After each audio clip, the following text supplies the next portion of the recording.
period of time you have, which is that night. We had a great senior celebration on Saturday, and they had an off day on Sunday. But I think they understand we get back here Monday, yesterday. It's time to get back to work, and they have a lot of goals, and this weekend's another one of those goals. So it's an opportunity to go play our best softball.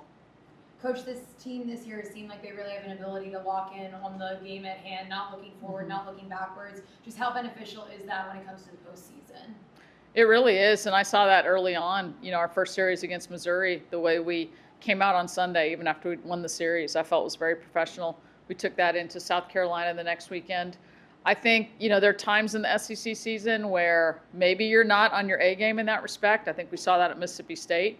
But the good thing about this team is they've been able to learn from their mistakes. And we've won in a lot of different ways. We've lost in a lot of different ways. And each time we reflect on, how did that go? What do we need to take away from that? And they're pretty good at using those experiences for the future. Mentally, how tough is it, Karen, that did it last year?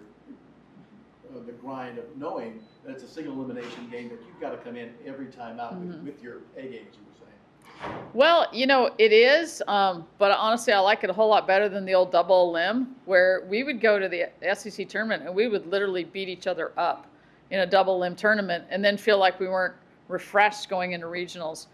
And I kind of like this format because even though in the back of your mind you know that it's not the end of the season if you lose, if you as a team put yourself sort of in a win or go home type of sense of urgency, that's going to replicate what you're facing in regionals and super regionals when it really is like could be your last game of the year, could be the last time you're ever in a uniform here at Tennessee. So I like the pressure that brings, and when you have that pressure, it gives you the ability to respond to it.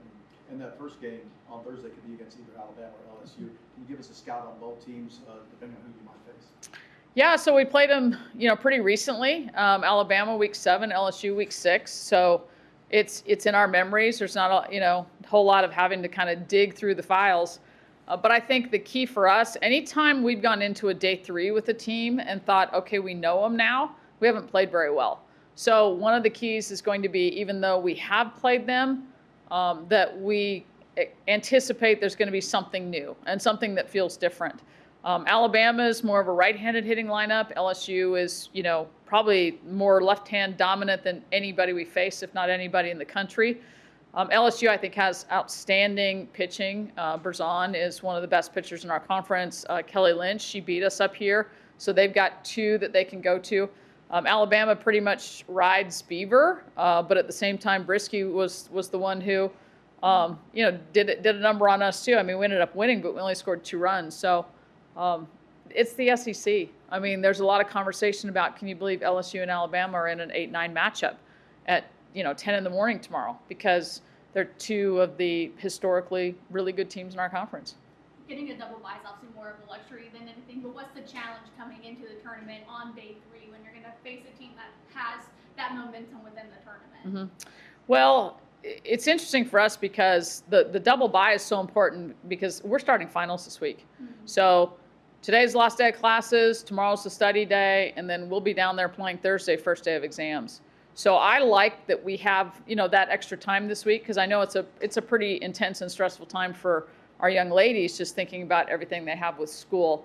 I'm glad that we're going to have that little extra rest. We need to be ready to go, because once the team has momentum and can kind of, keep rolling with that day after day, if you're the team that's showing up for the first game, you better be ready. There's no waiting around. You need to throw punches early. Taylor is also obviously coming off a great weekend, 3 home runs in 3 days. Just how much pressure does that take off someone who's in their first full season of game action? How much of a relief is that for her to just kind of show what she's got and be able to kind of put it all out there?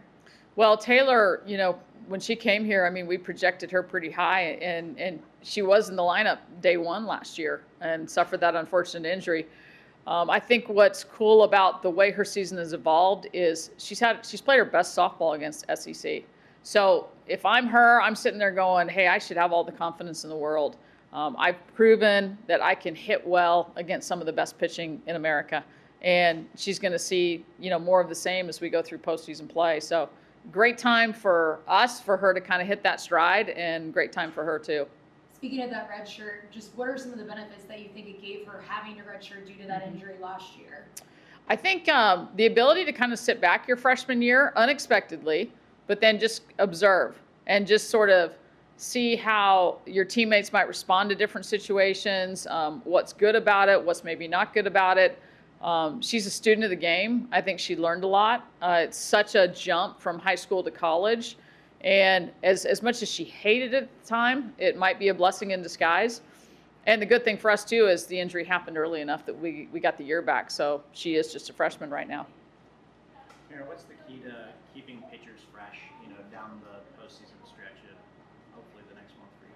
Well, the key for us has been that neither one of them have needed the other to step in for any great length of time. So we've been healthy first. We haven't had any sicknesses or injuries or anything like that. And then we really haven't even had a situation where one just kind of lost it for a period of time and the other had to take the bulk of the innings for a weekend. And I attribute that to not only are they talented, but they're both so highly competitive. And they want the ball. And they love having the ball in the toughest moments. And, it's probably not that common to have two people that just compete mentally at the level those two do. And then we've kind of mapped out, how their innings would project if things went along like we thought they would. And it's really not a significant amount of innings when you compare it to a lot of other pitchers across the country or even pitchers we've had here before. So I think they're both in a good place physically, mentally. Just talked to Carlin. She says, I feel as good as I've felt all year right now. And that's really what we wanted as we headed into postseason play.